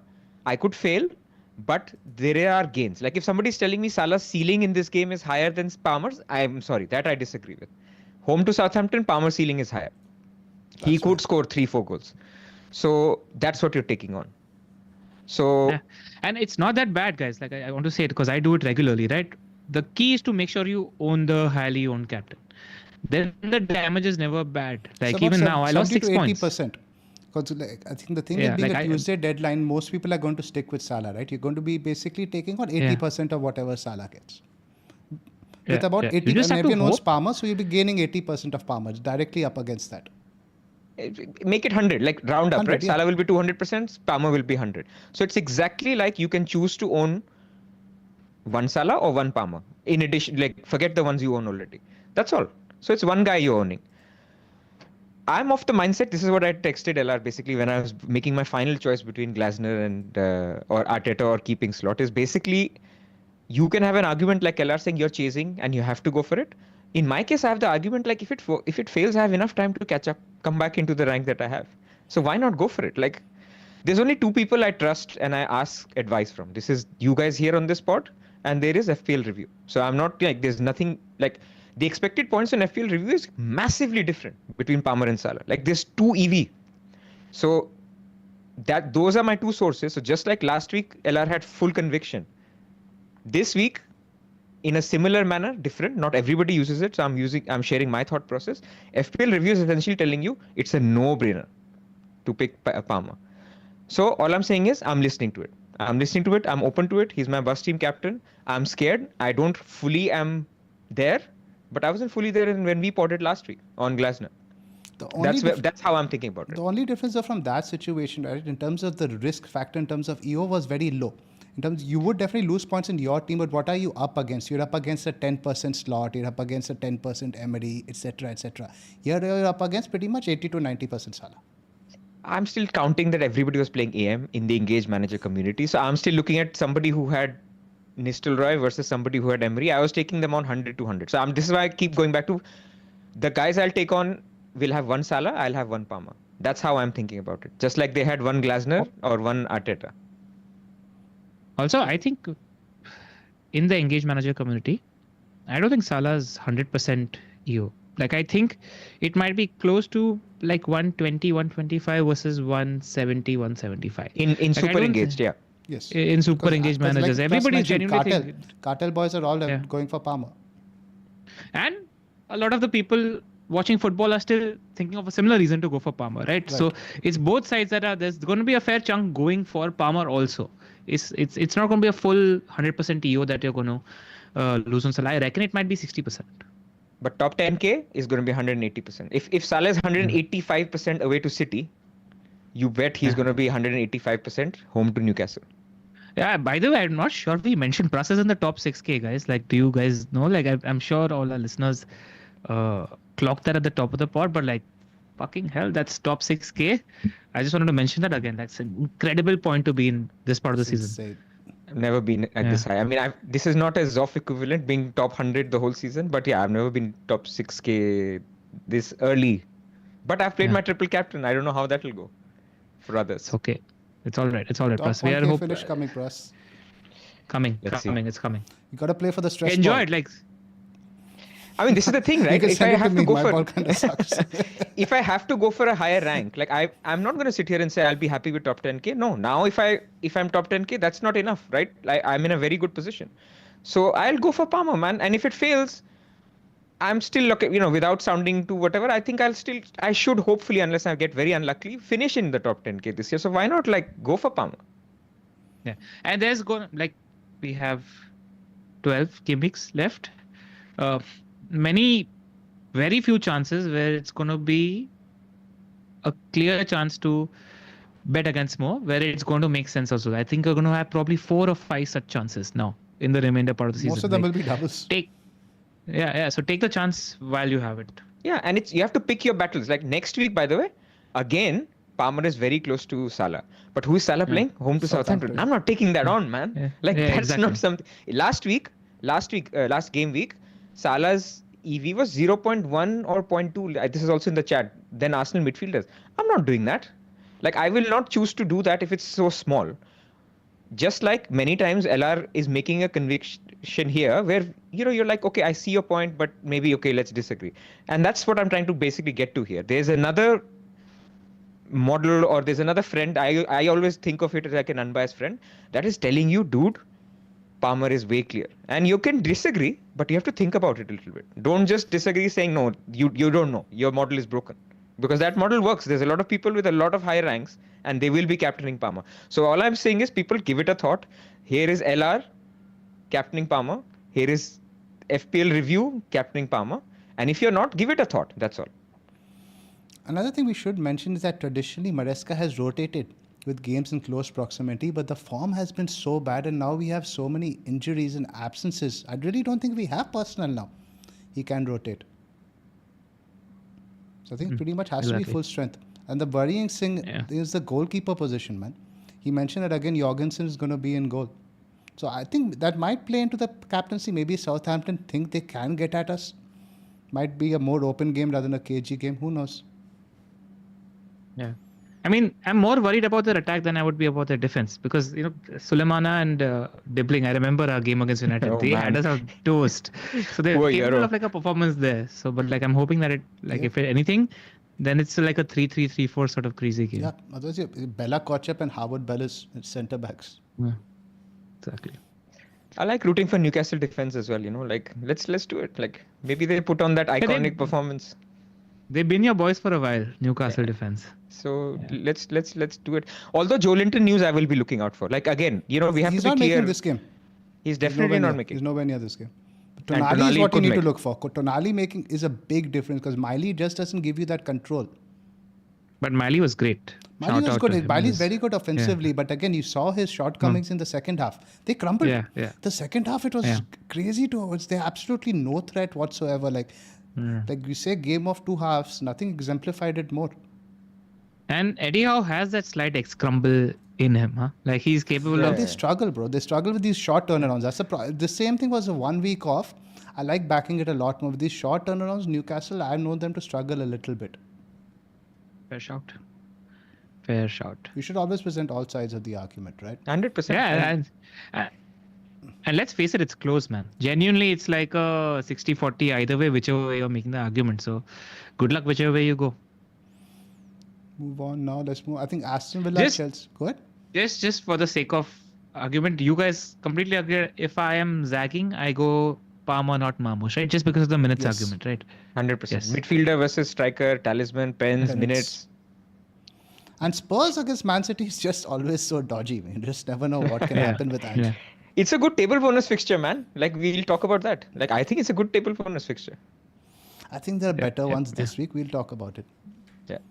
But I think in terms of the rest of the games we've covered, Villa, Chelsea. I think Rodgers now his stock has gone down a little bit in terms of the weapons Villa have. You see Asensio now playing through the middle. He's just not as talismanic to the team anymore. Do you guys agree? Rodgers is a sell. I don't think he's got a blank. So and he's got Crystal Palace and Brentford away, and there's a few punty midfielders. So fair enough, he's a sell. But I never think he's a hard sell. I mean, he's not a hard sell ultimately, but just if you're carrying him through, it's fine. But the fixtures aren't really there to carry him through. Just that it was a game ago where he should have had a 15-pointer, but Palmer stopped him. So it's like I would never say that he's a hard sell because he was really, really good just a game ago. So. I just want to wrap up the midfield discussion because we've talked about a lot of midfielders, Bournemouth mids. We've talked about even potentially. We haven't talked about Nkunku and Neto as picks also. Nkunku, Neto. So if you were selling, where are you guys? Like, what would be your priorities? In terms of selling or buying, I didn't get your question. Selling. So if you were selling Rodgers, let's say, or if any other midfield, because there are people who are looking to offload him now. Where are you going? I think it will still be Semenyo for me. Or the Chelsea guys, I think the thing with Chelsea is Neto is probably the only one you can go at, right? And the good thing with Neto is even when your Jackson, etc., come back after the international break, still going to start. Will not start as centre forward. He start on the right, but with Neto, I've never been that much of a fan of Neto in terms of output. He's been very all fart, no poo for me. I just don't trust him in terms of his finishing and output. It always promises a lot, but the end product I found is always lacking. I don't have much faith there. But if you are looking to punt, you don't get a better set of fixtures in Southampton and Leicester at home. He's the one I would go for, not Nkunku. That's the one thing in terms of matchup, right? Like, because of Villa's high line, do you think that game suited Nkunku being left and Neto being central more compared to a high possession fixture like what Southampton is going to be? He'll probably have a Nkunku-like figure who's more target manny than Neto up front. Like, do you think that shift might happen, Zoph? I think this is what he'll probably go with. He'll go with Neto up top and Nkunku, Sancho either side of Palmer, Caicedo, Fernandes in midfield. Cucurella, Colville, Adebayo and Gusto. I don't know if he's going to start James now with so many games so close, right? So I think this makes the most sense because Nkunku is just not a striker. He just doesn't have those attributes. I get the point you're making in terms of the possession in the tight spaces. Nkunku might be better there. But it's just the way the team functions, right? The way the team needs to be brought forward. Nkunku's always dropping deep to receive the ball. He's never running those channels. There will be counter-attack opportunities, and that's where I just don't feel Nkunku will offer that. I just think there's a chance that Nkunku and Neto alternate positions just for this game. But we'll see. Actually, that just... what I like more when I see this is I'm liking the fact that Sancho is coming in, which plays Palmer as a 10, which is his best position from a captaincy point of view. Gusto was great though. He provided the width, so Palmer was anyway very central. Yeah. But this will be even better. Yep. Yeah. Let's just go back to the results and we can wrap up over here. Newcastle. I like Bowen for what it's worth. Like I if think people Bowen, were going, if we can get to, he'd be my top pick. He would be my top pick. He'd be on pens, good fixtures, team is on the up, plays in the blank, great fixture this week. And then probably the Bournemouth mids. I mean, I will stand up for the risk takers. If you guys want to punt on Southampton, Leicester, go for it, man. There's literally no better pair of fixtures back to back for any team ever. It's not going to happen. They are the best two fixtures. They're just coming back to back. Yeah. It's true, but again, it all depends on your transfers you have in hand because Arsenal, I don't like as much. And even Tottenham, if we are in the current form that we are, they'll give us a game. Mohit says Mitoma. He's been in form actually more recently. All the Brighton mids. The Brighton share points, right? Can you just point this game like it might be this guy? Same as Bournemouth, but we still pick one. Like, It's true.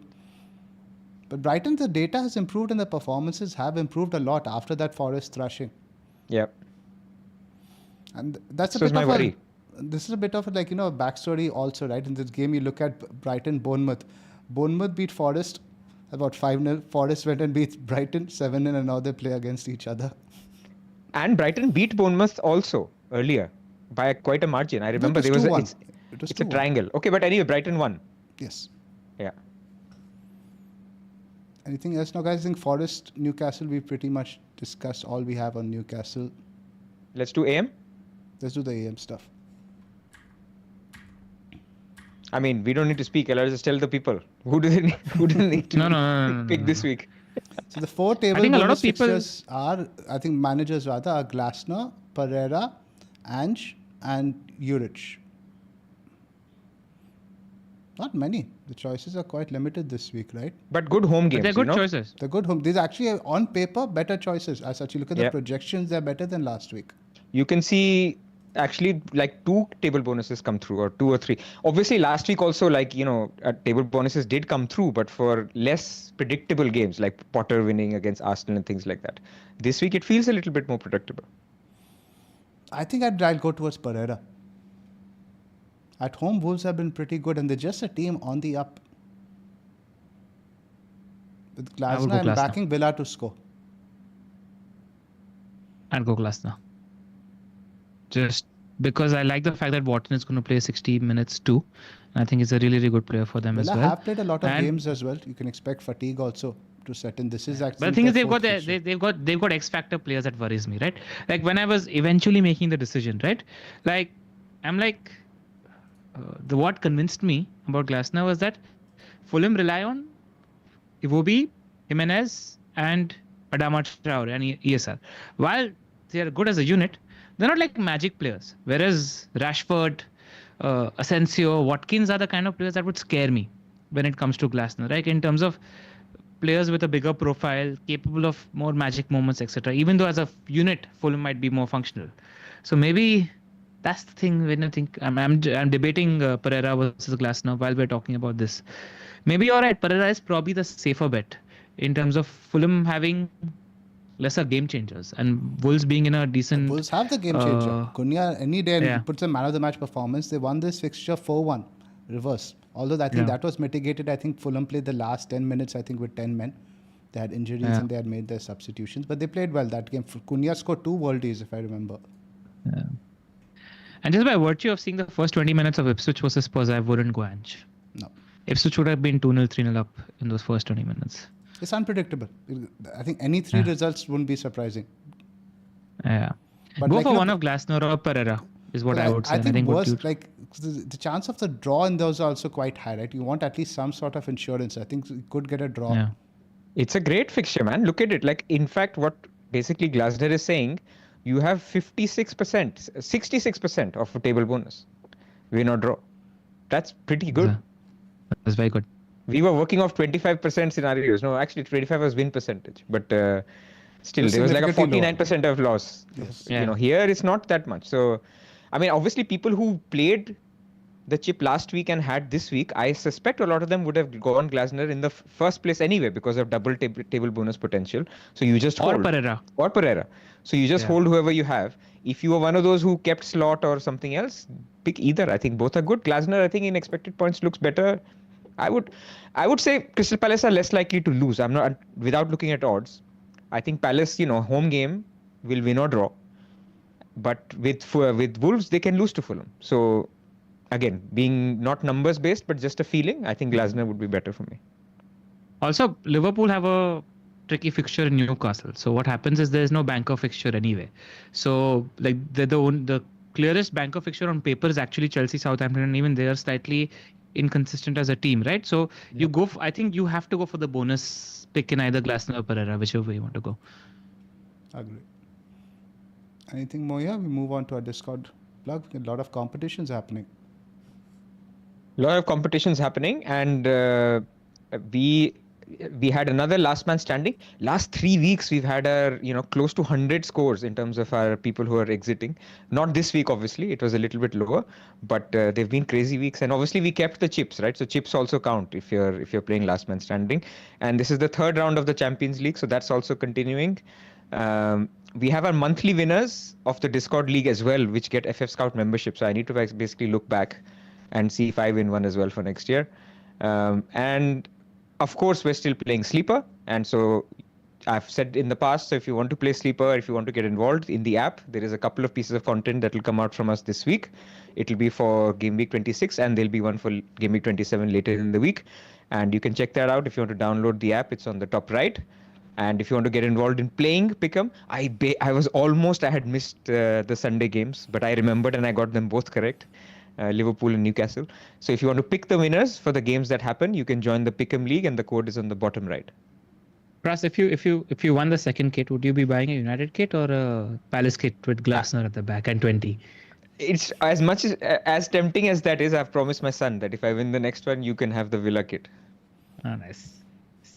So you can give him the Rashford Villa kit. That would be like a bit of both. It is a little bit of our synergies, you know, as father and son. We both now love Rashford. Nice. That's a lovely story. After you cheered is about his player missing a penalty. Yeah, exactly. that was Boomo. That was, someone. That is FPL related.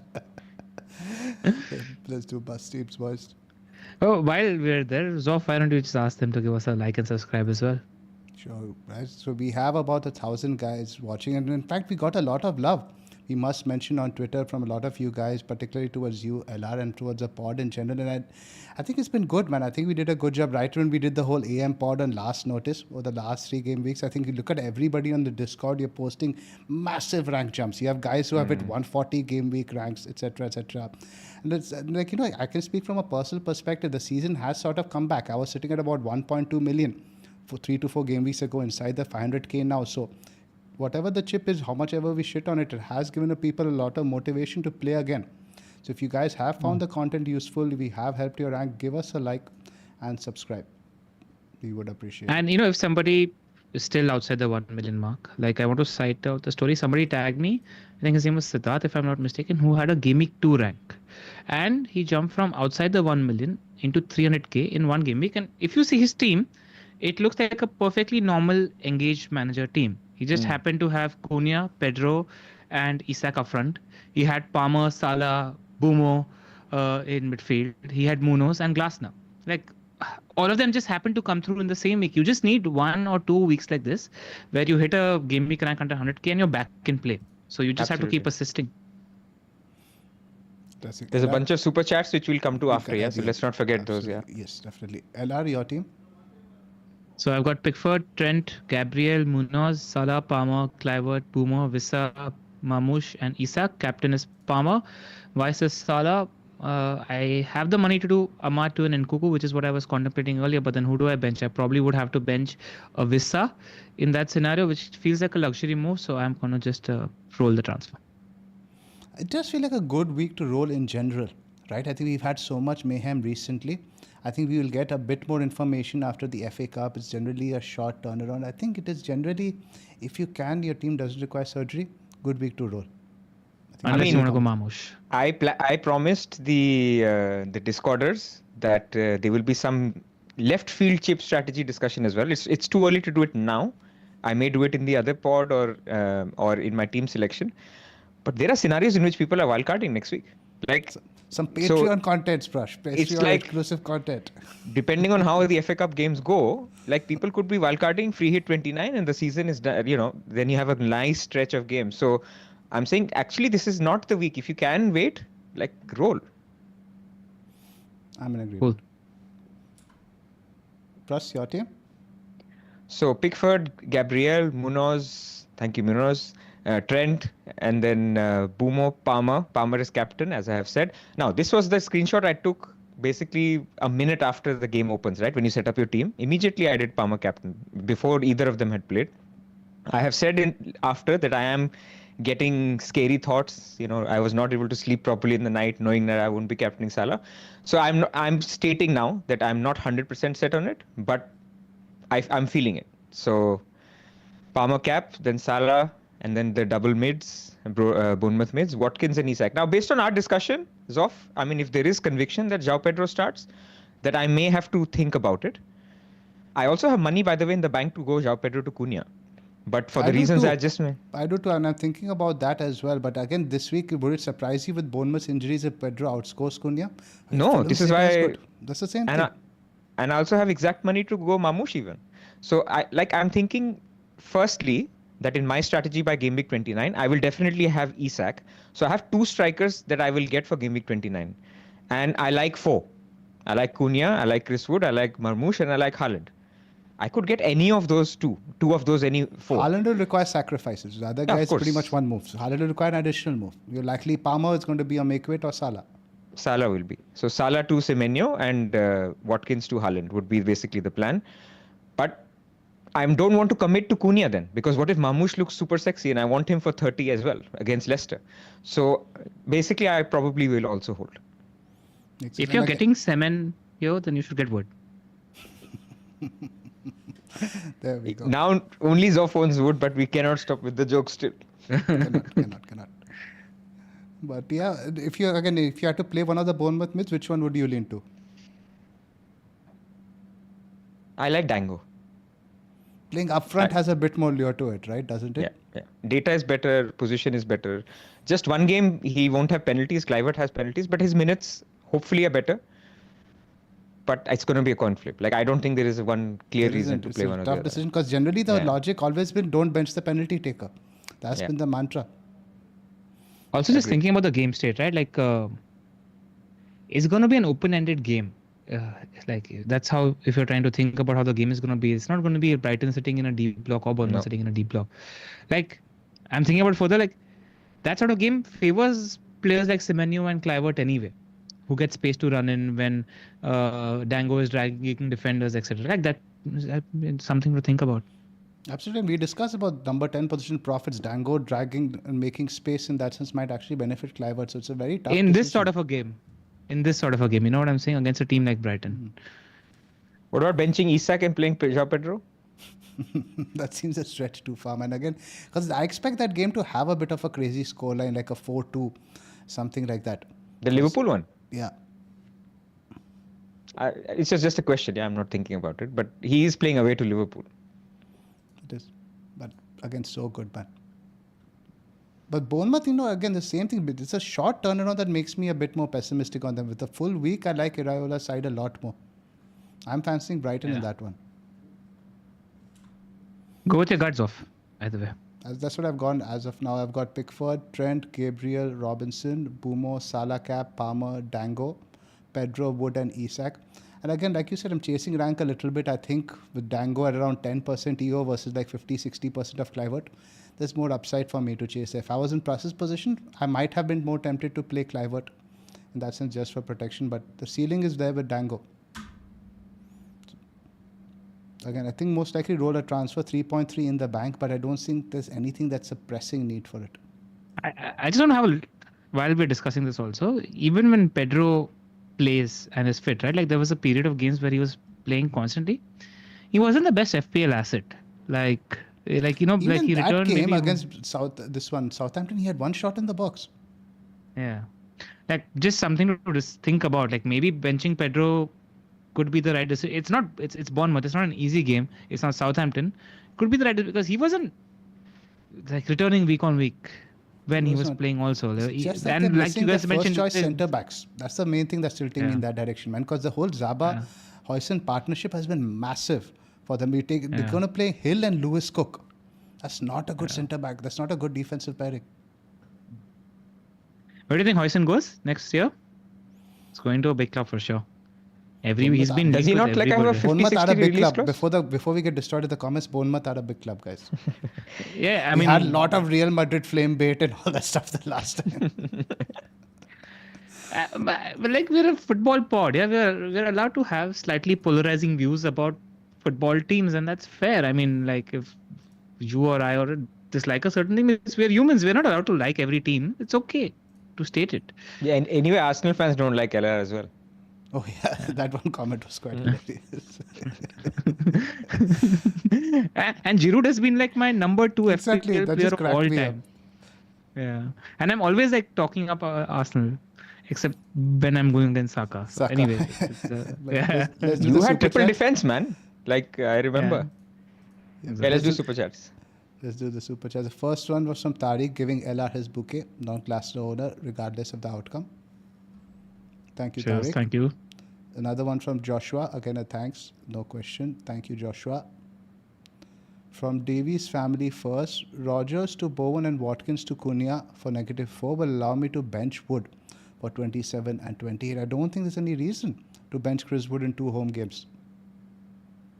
Do it next week for free. I agree. Although in certain teams, if they have, let's say I had Chris Wood instead of João Pedro, who would you bench? I would play Chris Wood in any fixture, man. And I do have that question. Would you bench a Bournemouth mid for Chris Wood? Yes, that's what I'm doing. That's exactly in my team. Oh, of course you are. So if you could bench Wood, man, it's okay. He's not going to keep going like this. Wood stays out all day, every day. All right. Pras, did you see the last 20 minutes of the Newcastle game? It wasn't fun. I know, but I have owned him and I've not owned him. And I get both sides of the argument. Yes, he's on this hot run, but it's not just a hot run. He just directed everything towards him. And the thing is with Forest, right? Earlier they weren't creating chances. In terms of XG now, Forest has actually gone the other way. I'll just go back. But how many shots on goal did he have this game? 0. But in terms of XG, Forest still racked up 2+. That's the point of it. His data against Arsenal, they'll rack up 1. So how many shots? It's same thing. Maybe at the Emirates, I'd agree, but at home, I do think they actually attack pretty decently. Let me find that data. No, fair enough. I'm just saying it is worth a discussion. It's not like he's not Salah. Obviously. Like that, it's not even worth a discussion. Obviously. Yeah, it might be worth taking Wood on, Zoph, this week. If you're feeling it, like Pras is not making a bad point. Like it's Arsenal at home. Like you can, I wouldn't take it on against City. I wouldn't mind taking it on against Arsenal. It's a shout. I guess I'll think about it, but as of now, no, man. Next one. But to Davis, I think the recommendation is don't take a hit to bench Wood. I think that makes less sense. That makes less sense. Yeah, I agree. Yeah. Next one, start Enzo or Wood. Thanks for the content. This is a more difficult one again, but again, it would be Chris Wood for me. I think in this case, Wood still, because Enzo is not even 100%. Like we don't know. He was some sort of issue thing with his hamstring or something at the end of the game, right? Although Maresca didn't say anything. We didn't say anything. I think he's fine. But he could be potential, right? Only for this game. Like if you were if you were playing a game in which you can't pick players over 6 million, 7 million, I think he'd be in my team this week, like as a punt, So if you have him, play him. If you can. Yep. Next one is start from AFC Flow. Start 3 of Isak, Gakpo, Wissa, Dango. I think Isak and Gakpo, I think it's still tough. Wissa plays Everton at home. Dango. Probably Dango for me. Will have to be Dango here. Bench one. Yeah. Isak, Gakpo, Wissa, Dango.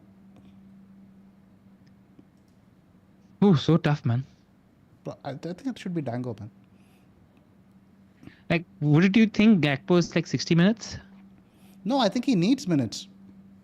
No, but 60 is Yeah, but even if he needs, I think that's pretty much the case with Gakpo any game. 70, Gakpo never plays more than 70 odd. like Dango's 90 minutes, you know, like Not necessarily. Not necessarily. It's a short turnaround. 75 to 80 is what I'm expecting from Dango. one of Dango or Gakpo is where we are, I reckon. Yeah. Yeah. Timothy is asking thoughts on Palmer captain. Discussed at length, Timothy. You can watch back. The sections will be time-stamped very soon. Thanks to I reckon our captaincy chat was a bit like the AM chat like last week. I think we've done it justice for both sides. Absolutely. Yep. The thing is, there's a lot less time to ruminate on that, right? I think obviously the last time from Tuesday to Friday, our thoughts changed a lot.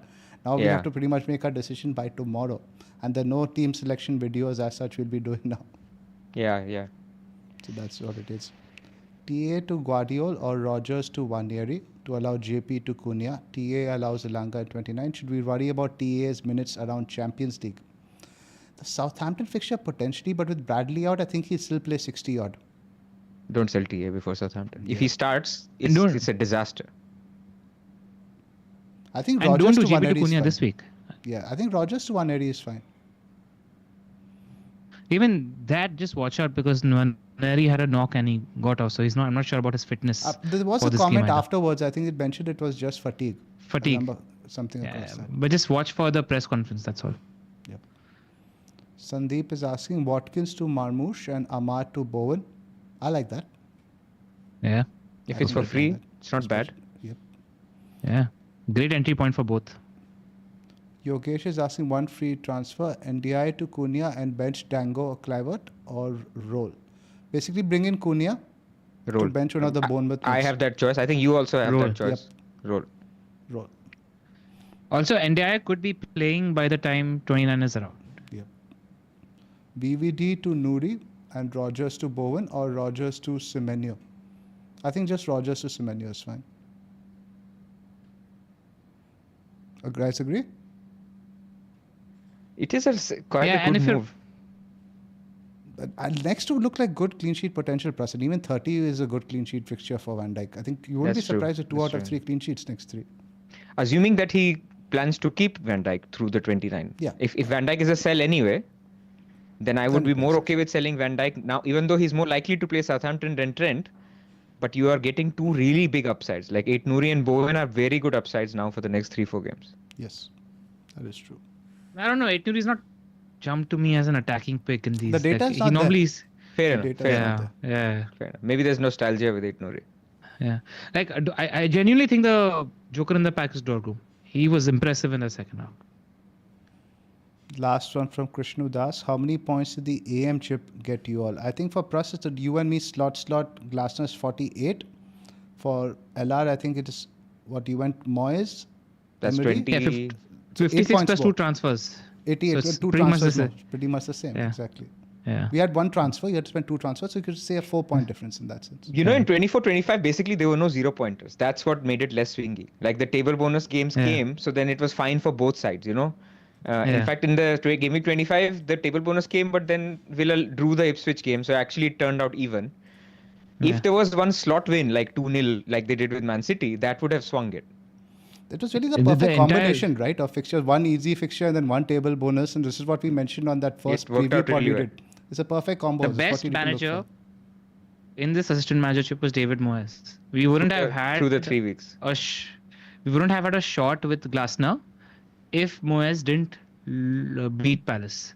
It's because Moyes beat Palace, that's why we got the shot with Glasner. It wouldn't have happened otherwise. Or that Aston Villa drew to Ipswich. Yeah, exactly. If Aston Villa won against Ipswich, then you would not have a Glasner table bonus. It's so this is what makes me so uncomfortable about this chip. Like so much butterfly effects, and then you just punt. You just flip the coin. To be fair, Moyes did improve his team in all areas, including passing, defending, and shooting. Yes. On that note, it's been a pleasure, guys. Please don't forget to hit like and subscribe because we appreciate the support, and we will see you. I think now after about 5-6 days. Yes. No team selection After the videos weekend this. fixtures, Yep. Okay. Yeah. come back then. Cool. Thanks for joining Alright, us, take care guys. Hit like and subscribe. See you again. There's a super chat from Yassine El Garabi. Thank you for the shout out. This is the See you. last one. Way to gain Yeah. back differential players or captaincy. Bit of both. We talked about both. We've in the spoken pod. both, especially relevant to this week. Cool. Yeah. Let's wrap up. All right. See Thank you. guys. Go on, Palmer. Parma.